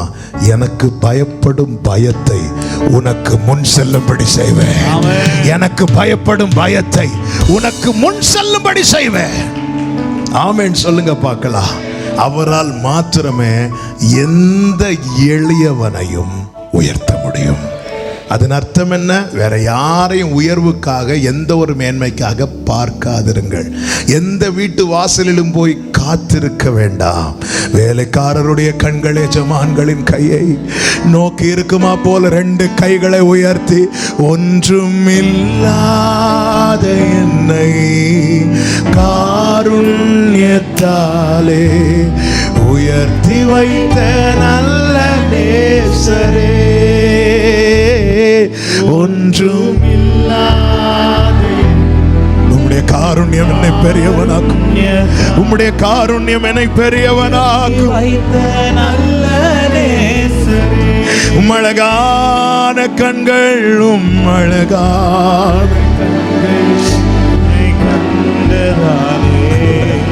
பண்ணி அவைகள் எழுந்திராதபடிக்கு ஒருமித்து விழுந்து கிடக்கவும், ஒரு திரி அணைகிறது போல அவைகள் அணைந்து போகவும் பண்ணுகிற கர்த்தர். கவனிங்க, 430 வருஷ பிரச்சனைய ஒரே நாள்ல எப்படி முடிச்சிட்டார் தெரியுமா? ஒரு திரி அணைகிறது போல. ஒரு திரிய நாம எப்படிங்க அணைப்போம்? அதுக்கு முன்னாடி முழங்கார் படிட்டு, இப்பொழுது ரைட் நவ், லெஃப்ட் நவ், இப்பொழுதே அணைவாய். அப்படியா? ஒரு திரிய நம்ம எப்படிங்க அணைப்போம்? எந்த பிரச்சனை? 430 வருஷ பிரச்சனை. யுத்தம் கர்த்தருடைய. ஆமென். நெடுநாள் பிரச்சனையா இருக்கலாம், ஏன் 430 வருஷ பிரச்சனையா இருக்கலாம். ஆண்டவர் யுத்தம் பண்ண இறங்கிட்டாருன்னா ஒரு திரி அணைவது போல, ஒரு திரி அணைவது போல, ஒரு திரி அணைவது போல. ஆமென் சொல்லுங்க பார்க்கலாம். ஆண்டவரே, இந்த பிரச்சனை ஆண்டவரே நான் சந்திக்கிறேன், என் பெற்றோர் சந்தித்தாங்க, இப்ப நான் சந்திக்கிறேன், இனி நாளைக்கு என் பிள்ளையும் சந்திக்கணும் ஆண்டவரே. இந்த வியாதி எங்க அப்பாவுக்கு இருந்துச்சு, இப்ப இதே வியாதி எனக்கு இருக்குது, இனி என் பிள்ளைக்கும் இருக்குமா ஆண்டவரே? ஒரு திரி அணைகிறது போல. ஆண்டவர், நெடுநாள் பிரச்சனை, அவ்வளவுதான், முடிஞ்சது. அதன் அர்த்தம் என்ன? நீங்க ஊதாதீங்க, அவரை ஊத விடுங்க. நாம இருந்து, சிலர் பெலூன் ஊதுவாங்க பார்த்துருக்கீங்களா? பெலூன் அப்படியே தான் இருக்கும். அது இந்த ஒரு பொசிஷன்ல வச்சு ஊதலைன்னா கடைசியில் கண்ணெல்லாம் வெளியே வந்து கண்ணீர்லாம் வந்து கடைசியில் வந்து தண்ணி கொடுத்து அவங்களுக்கு கடையில் போய் ஒரு பெலூன் வாங்கி கொடுப்போம். அது வேற. ஆமாம், அது ஒரு அவரை ஊத விட மாட்டேங்கிறான். நம்ம ஆண்டவர் கொஞ்சம் நில்லுங்க, அது இன்னும் பற்றி சில இடத்துல ஊதுனா என்ன செய்யுமா? ஆமா, நம்ம பிரச்சனையெல்லாம் ஊதி பெருசாக்கி, ஊதி கெடுக்க வேண்டியதை ஊதி பெருசாக்கிட்டோம். ஒன்றும் இல்லாத பிரச்சனைய இவங்க ஆண்டவர் யுத்தம் பண்ணும்போது வந்து வாள் எடுத்து சாத்தான பல நேரத்தில் நம்ம தான் பெருசா பார்க்கிறோம். அவன் வந்து தூதர்களில் ஒருவன் தான், அதுலயும் விழுந்து போனவன். அவனை மாதிரி எத்தனையோ தூதர்களை உருவாக்கி பணிவிடை ஆவிகளை அவர் வைத்திருக்கிறார். அவன் எப்படி ஒரு இமேஜை கிரியேட் பண்ணிட்டானா, அவன் ஏன் விழுந்தான்? அவருக்கு நிகரா தன்னை காண்பிச்சுட்டான். அப்ப நம்ம மனுக்குலத்துக்குள்ள அப்படி ஒரு இதை கிரியேட் பண்ணி வச்சுட்டான். அவர் விட்டா அடுத்து இவன் தான், அவருக்கு நேர ஈக்குவலா வருது இவன். அப்படி ஒரு இதை, அதனால அவனை ஒரு கூட்டம் ஆராதிச்சுட்டு இருக்கிறாங்க. அவனுடைய உண்மை சுபாவம் தெரியவில்லை. அவன் ஒரு தூதர்களில் ஒருவன், அதுவும் விழுந்து போனவன். விழுந்து போன அவன் தூதனை வச்சுதான் அடிப்பார் ஆண்டவர். தூதனை வச்சுதான் அடிக்கிறார். இன்னைக்கு சபையை வச்சு அடிச்சிட்டு இருக்கிறார். இயேசுவின் நாமத்தை கையில் எடுக்கும் போது அவனுக்கு நிக்க முடியல. எத்தனை முறை சங்கார தூதன் உங்க வீட்டை சுத்தின பிறகும், மரண கண்ணிய சத்துருவானவன் உங்களுக்கு முன்பாய் வைத்த பிறகும் இன்னைக்கு நிக்க காரணம் என்ன? உலகத்தில் இருப்பவனிலும் உன்னோடு இருக்கிறவர் பெரியவராய் இருக்கிறபடியால். ஆமென் சொல்லுங்க பார்க்கலாம். ஹல்லேலூயா. நம்ம பலர், நீங்க கொஞ்சம் யோசிச்சு பாருங்க, பெரிய பிரச்சனையா பார்த்து நிறைய காரியத்தை சிம்பிளா தாண்டி வர வச்சார், தாண்டி வர வைத்தார். தாண்ட முடியுமா? 2020 தாண்டுவோம் நினைச்சோமா? 2020 மார்ச் மாதத்தில் தொடங்கிச்சு, ஏப்ரல் வந்ததும் ஏப்ரல் வந்துச்சு. ஒவ்வொரு மாசத்தையும் எப்படிங்க கடத்தணும்? ஒரு புறம் கொள்ளை நோய், இன்னொரு புறம் லாக்டவுன், வேலை இல்லை, எல்லாருக்குமே ஒரு ஆட்டம் கொடுத்தது. ஆமென். வீட்டில் என்ன இருக்குன்னு ஒவ்வொரு நாளும் பார்த்து பார்த்து சாப்பாடுலாம் சிக்கனமாயிட்டு. சிலர்லாம் இப்படி ஆயிட்டாங்க, சிலர் அதுலேயும் அது. ஆமென். வாழ்க்கையில் இனி ஆண்டவர் மார்ச் 2020 இன்னும் இருக்குதுன்னு பார்த்தா 2021 ஏப்ரல் வந்தாச்சு. கடந்து வந்த பாதையை திரும்பி பாருங்கள். ரதமா நம்மை தூக்கிட்டு வந்தது, குதிரையா நம்மை தூக்கிட்டு வந்தது, ஒரு தகப்பன் தன் பிள்ளையை சுமக்கிறது போல, கழுகு தன் குஞ்சுகளை சுமக்கிறது போல. எத்தனை பேர் சொல்லுவீங்க உங்க வலது கரத்தை உயர்த்தி, கர்த்தர் ஒருவரே என்னை நடத்துகிறார், கர்த்தர் ஒருவரே என்னை நடத்துகிறார், கர்த்தர் ஒருவரே. யுத்தம் கர்த்தருடையது. ஆண்டவரை யுத்தம் பண்ண விடுங்க. ஆமென். கோலியாத்து வந்து நிக்கிறான், எல்லாம் பயந்துட்டாங்க. ஏன்? எல்லாரை விட கோலியாத்து பெருசு, நிக்க முடியல. அந்த நேரத்தில் தாவீது ஆண்டவர் வர வைக்கிறார். பட்டயத்தையும் ஏதாவது ஒன்றும் கிடையாது. போகிற வழியில் 4 கல் எடுத்து, நம்ம அப்படி போகும்போது அந்த இடத்துல ஒரு தெருவுக்குள்ளே போகிறோம், அங்கே ஒரு நாய் நிற்குதுன்னா என்ன செய்வோம்? நல்ல தைரியசாலி மாதிரி முகத்தை வச்சுட்டு நெஞ்சு வெளியே வந்து அடிச்சுட்டு போகும். அது வேற. நேர சுற்றி எதை பார்ப்போம்? கல்லை பார்ப்போம். கல்லை அப்படி குனிஞ்சு எடுக்கும்போது நாய் என்ன செஞ்சிடும்? ஓடிரும். எல்லா நாய்களும் கிடையாது, விவரம் உள்ள நாய்கள் குனிஞ்சு எடுத்தாலே ஓடி வரும். அதே போல் நீங்கள் பைக்கில் போகும்போது சில நாய்கள்லாம் துரத்தும். உடனே நம்ம ஐயோ அம்மோன்னு சொல்லிட்டு அப்படியே போய் எங்கேயாவது விழுவோம். நீங்கள் அந்த இடத்துல பிரேக் போட்டிங்கன்னா அந்த நாய் என்ன செஞ்சிடும் தெரியுமா? திரும்பி போயிடும். செக் பண்ணி பார்த்து கடி வாங்கக்கூடாது. நான் பார்த்தது கரெக்டு தானே? ஆமாம். பிரேக் போட்டால் திரும்பி போயிடும். அது இப்படி நின்று திரும்பி போயிடும். ஒரு சின்ன காரியம் செஞ்சால் போதும், அது நாம் அது குறைக்கிறதுக்கு பயப்படுறோம். ஆக்சுவலாக அது நம்மை பார்த்து பயந்து குறைக்கிறது. நான் எதுக்கு சொல்ல வரேன்? எல்லாரும் அவனுடைய உயரத்தை வல்லமை பார்த்து பயந்துட்டு இருக்கும்போது தாவீது ஆண்டவர் அனுப்பி அவன் செலக்ட் பண்ணி 5 கல் எடுக்கிறான். ஆமென். முந்தி நாங்கள் சின்ன பிள்ளைங்களை செலக்ட் பண்ணி 7 கல் எடுப்போம். இது 70s ஒன்று விளையாடுறதுக்கு செலக்ட் பண்ணி, அதாவது 40 நாள் பயம் காட்டிட்டு இருக்கிறான். ஆண்டவர் தாவீதை வச்சு விளையாட்டு காட்டுறார். கல் எடுத்தான், பையில போட்டான். ஆமென். எடுத்து அடிங்கிறார். அவர் யுத்தம் பண்ண இறங்கினா நமக்கு வேலை குறவு, மீதி அவர் பார்த்துப்பார். எரிகோவுக்கு முன்னாடி வாராங்க, எல்லாத்தையும் ஆயத்தப்படுத்தி எல்லாம் ஆயத்தப்படுத்தி கோத்திரமா நிக்கிறாங்க. எல்லாம் நின்னப்புறம் என்ன நினைச்சிட்டு இருப்பாங்க, வந்து நீ இப்படி போய் அட்டாக் பண்ணு, நீ அங்க போய் அட்டாக் பண்ணு, இப்படி சொல்லுவாருன்னு பார்த்தா எல்லாரும் அப்படியே சுத்தி வந்தாச்சு. இந்த ஸ்கூல்ல இருந்து டூருக்கெல்லாம் கூட்டிட்டு போவாங்க, வரிசையா தான் போகணும், ஒன்றும் பார்க்க முடியாது.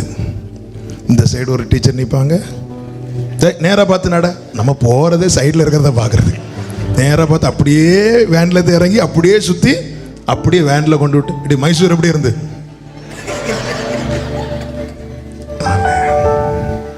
இதே மாதிரி யோசுவா அப்படியே சுற்றி யாரும் பேசக்கூடாது. நீங்க படிச்சு பாருங்க, ஒருத்தரும் பேசக்கூடாது, சுத்து. ஆமென். சில நேரத்தில் நம்மளை சுத்த விடுறது உனக்கு முன்னாடி நிக்கிற கோட்டையை உடைக்கிறது. ஹல்லேலூயா. முன்னாடி நிக்கிற கோட்டையை உடைக்கிறது. கர்த்தர் யுத்தம் பண்ண துவங்கினால் நமக்கு வேலை குறைவு. நீங்கள் அமர்ந்திருந்து நானே தேவன் என்று அறிந்து கொள்ளுங்கள். ஆமென்.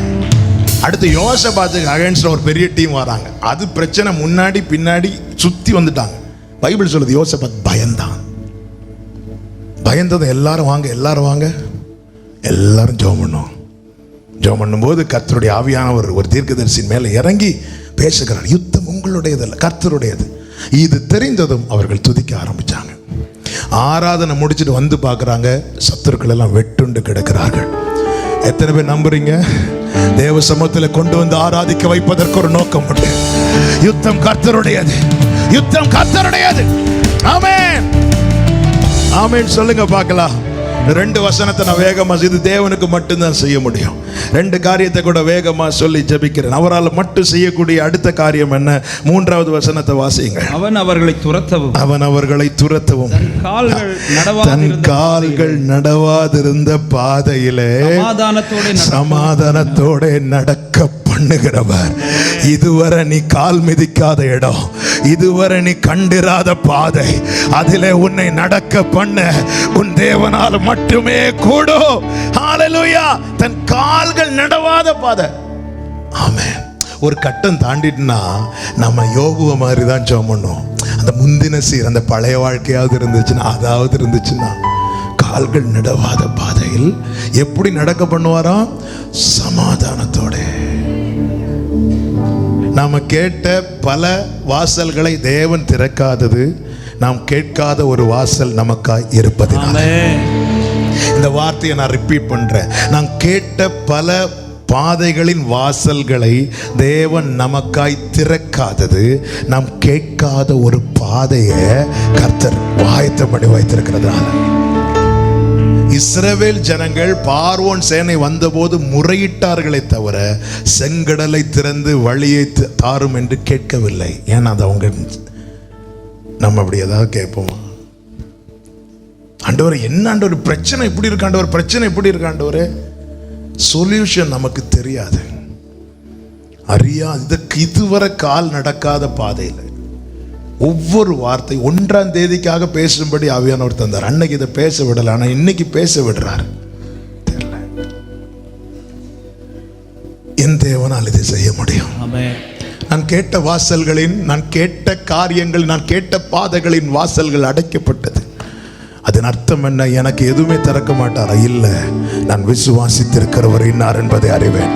நான் கேட்காத ஒரு பாதையின் வாசலை கர்த்தர் எனக்காய் திறக்க போகிறார். கர்த்தர் எனக்காக திறக்க போகிறார். நம்புறவங்க மாத்திரம் கரங்களை தட்டி அல்லது கரங்களை உயர்த்தி உங்களுக்கு எப்படி தேவனை மகிமைப்படுத்த முடியுமோ. ஆமென். சமாதானத்தோடு நடக்க பண்ணுகிறார். எப்படிங்க சமாதானமாய் அந்த செங்கடலின் வழியாய் நடக்க முடியும்? பின்னாக யார் வந்திருக்கிறா?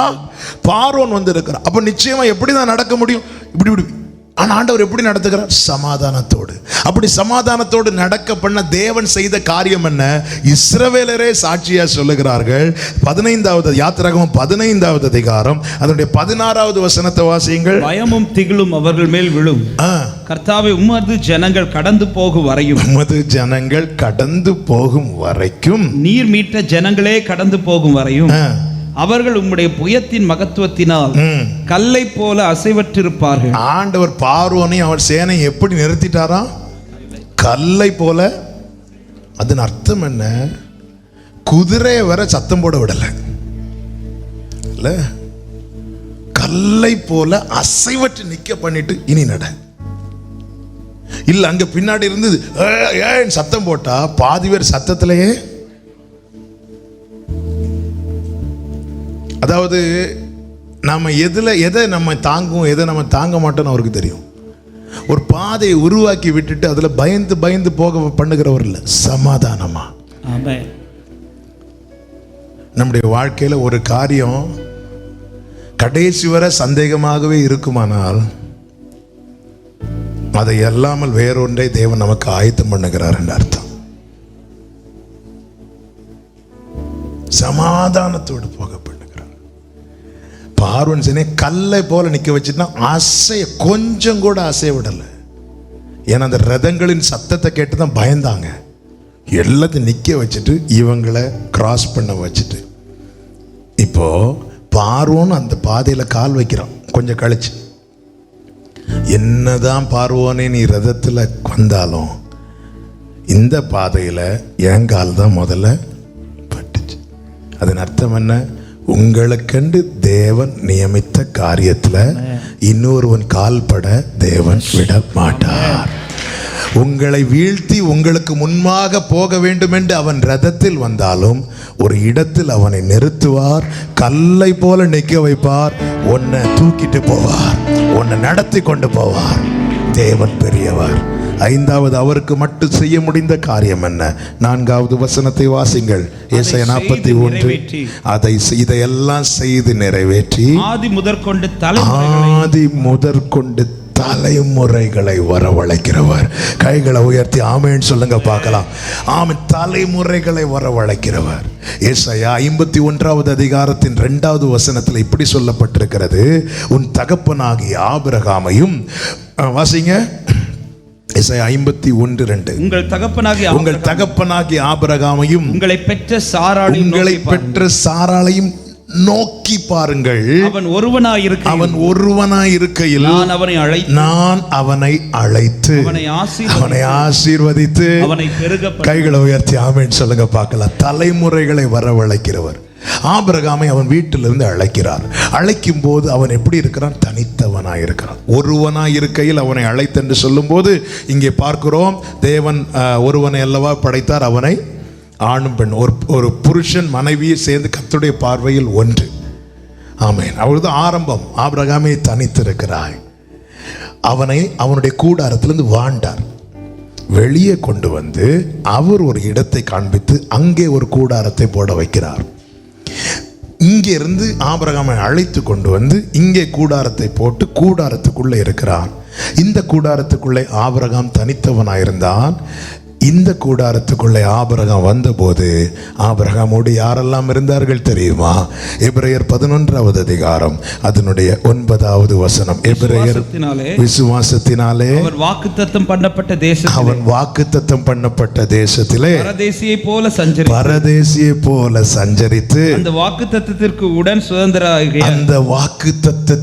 உடன் சுதந்திரராகிய ஈசாக்கோடும் யாக்கோபோடும் கூடாரங்களிலே. கைகளை உயர்த்தி ஆமென் சொல்லுங்க பார்க்கலாம். ஆமென். தனித்திருந்தவனை தேவன் அழைத்து தாம் நியமித்த இடத்திலே கொண்டு வந்து தலைமுறைகளை வரவழைத்தவர். கைகளை உயர்த்தி ஆமென் சொல்லுங்க பார்க்கலாம். ஈசாக்கு யாரு? பையன். யாக்கோபு யாரு? பேரப்பிள்ளை. ஆமென். மலடியா இருந்தவள் சாராள். பிள்ளை பிறப்பதற்கு சான்ஸே இல்லைங்கிற நிலையில் இருந்தவர்கள் ஆபிரகாமும் சாராளும். அழைத்தது யாரு? கர்த்தர். யாருக்கு மட்டும்தான் தலைமுறைகளை வரவழைக்க முடியும்? கர்த்தருக்கு மாத்திரமே முடியும். ஆமென். தனித்திருந்தவனை அழைத்தார், தலைமுறைகளை வரவழைத்தார். இப்பொழுது கூடாரத்தில் ஆண்டவர் அங்கிருந்து ஏன் ஆண்டவர் எங்க கொண்டு வந்தீங்க? நீ நாளைக்கு சாட்சியாக போற ஆபிரகாமே. என்ன சாட்சி? அங்கே இருந்தபோது உன்னுடைய நிலை என்ன? நான் தனித்திருந்தேன். இங்க இருந்தபோது யாரெல்லாம் இருக்கிறாங்க? என் பிள்ளை இருக்கிறான், என் பேர பிள்ளை இருக்கிறான், ஈசாக்கு இருக்கிறார், யாக்கோபு இருக்கிறார். எத்தனை பேர் நம்புறீங்க? எத்தனை பேர் விசுவாசிக்கிறீங்க? நானும் என் வீட்டாரும் என்றால் கர்த்தரையே சேவிப்போம். ஒரு தலைமுறை அவரை சேவிக்கும், ஒரு சந்ததி அவரை சேவிக்கும். தலைமுறை தலைமுறையாய் அது ஆண்டவருடைய சந்ததி எனப்படும். இந்த ஆபிரகாமும் இந்த ஈசாக்கும் இந்த யாக்கோபும் எதை நோக்கி இருந்தார்கள் தெரியுமா? தூரத்திலே அவைகளை கண்டு நம்பி அணைத்துக் கொண்டு கைகளால் கட்டப்படாத அந்த நித்திய வீட்டை நோக்கி இருக்கிறார்கள். இதை நான் புரியும்படி சொல்லுகிறேன். இந்த வார்த்தையோடு ஒப்பிட்டு சொல்லு. ஆபிரகாம் நோக்கி இருக்கிறான், ஆனால் தேவன் ஆபிரகாமை மாத்திரம் இல்ல, யாக்கோபையும் நோக்கி இருக்க வைக்கிறார். அநேகருடைய கவலை என்ன? அப்பா, நான் மகிமையை விரும்புறேன், என் பிள்ளை மண்ணை விரும்புறானே ஆண்டவரே. ஆபிரகாம் யாரு? ஆபிரகாம் அழைப்பை பெற்றவன். ஈசாக்கு யாரு? பலிபீடத்தில் தன்னை அர்ப்பணித்தவன். அழைக்கப்பட்டவன் நோக்கி இருக்கிறான், அர்ப்பணித்தவனும் நோக்கி இருக்கிறான். யாக்கோபு யாரு? யாக்கோபுக்கும் ஆண்டவருக்கும் சம்பந்தமே கிடையாது. யாக்கோபுக்கு தேவன் 28வது அதிகாரத்துல தான் தம்மை அறிமுகமே படுத்துகிறார். அப்படி இருந்தும் யாக்கோபையும் நோக்கி இருக்க வைத்தார். ஆபிரகாமும் ஈசாக்கும் நோக்கி இருப்பார்கள்னா யாக்கோபையும் நோக்கி இருக்க வைப்பார். ஆமென், ஆமென், ஆமென். ரட்சிப்பு கர்த்தருடைய தலைமுறைகளை வரவழைக்கிறது கர்த்தர். ஆண்டவரே, நான் வந்துருவேன், என் பிள்ளை. சிலர் சொல்லுவாங்க, நான் போயிருவேன், ஆனா என் பிள்ளைங்க வருவாங்களான்னு எனக்கு தெரியல. நம்ம முயற்சியால நம்மளையே கொண்டு போக முடியாது. ஆமே, இதுதான். எதுக்கு பரவாயில்ல, எனக்கு பிள்ளைங்க இருக்காங்க, எனக்கு பேர, அப்படி அல்ல. நான் நோக்கி இருக்கிற அந்த பரம கானானை நம்முடைய பிள்ளைங்க நோக்கி இருக்கிறாங்களா? நம்ம பேர பிள்ளைங்க நோக்கி இருக்கிறாங்களா? அப்படி இல்லைன்னா அவரை நோக்கி பாருங்க. தலைமுறைகளை வரவழைக்கிறவரே, திருமணமாகி புத்திர பாக்கியத்துக்காய் காத்திருக்கிற யாராவது இந்த வார்த்தையை கேட்பீங்கன்னா உங்களுக்கு சொல்லுகிறேன், தலைமுறைகளை வரவழைக்கிறவரிடத்துல கேளுங்க. வேற எந்த டாக்டரையும் போய் பார்க்காதீங்க, வேற யாரையும் போய் பார்க்காதீங்க. பிரசவிக்க பண்ணுகிறவராகிய நான் பிரசவத்தை தடுப்பேனோ? தலைமுறைகளை வரவழைக்கிறவர், தலைமுறைகளை வரவழைக்கிறவர். ஆமென். அவரால் மட்டும்தான் இதை செய்ய முடியும். அவரையே நோக்கி இருப்போம். கர்த்தர் நம்மை சாட்சிகளாய் நிறுத்துவார். கண்களை மூடி தேவ சமூகத்தில் நம்மை தாழ்த்தி, ஹalleluya, தலைமுறை தலைமுறையாய் எங்கள் அடைக்கலமானிரையா என்ற பாடலை பாடி நம்ம ஜெபிக்க போகிறோம். ஹalleluya. Thank you Father. இதுவரை உதவின எபினேசரே, இனிமேலும் நடத்தும் யெகோவாயிரே. இதுவரை உதவின ரலரகடரமம சந்தனரோ,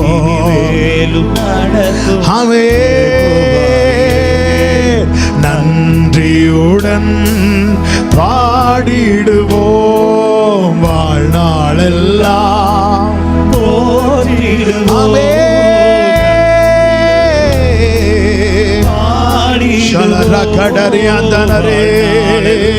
ரெண்டு கைகளை உயர்த்தி சொல்லுவோமா? தலைமுறையா, தலைமுறை தலைமுறையாய் எங்கள் அடைக்கலமானீரையா. முற்பிதாக்கள் ஆராதித்த எங்கள் பரிசுத்த தெய்வம் நீரே. தலைமுறை தலைமுறையா எங்கள் அடைக்கலமானீரையா. முற்பிதாக்கள் ஆராதித்த எங்கள் பரிசுத்த தெய்வம் நீரே. தலைமுறை தலைமுறையாய், தலைமுறை தலைமுறையா எங்கள் அடைக்கலமானீரையா. முற்பிதாக்கள் ஆராதித்த எங்கள் நல்ல கரங்களை தட்டி கர்த்தர் பேசின வார்த்தைகளுக்கு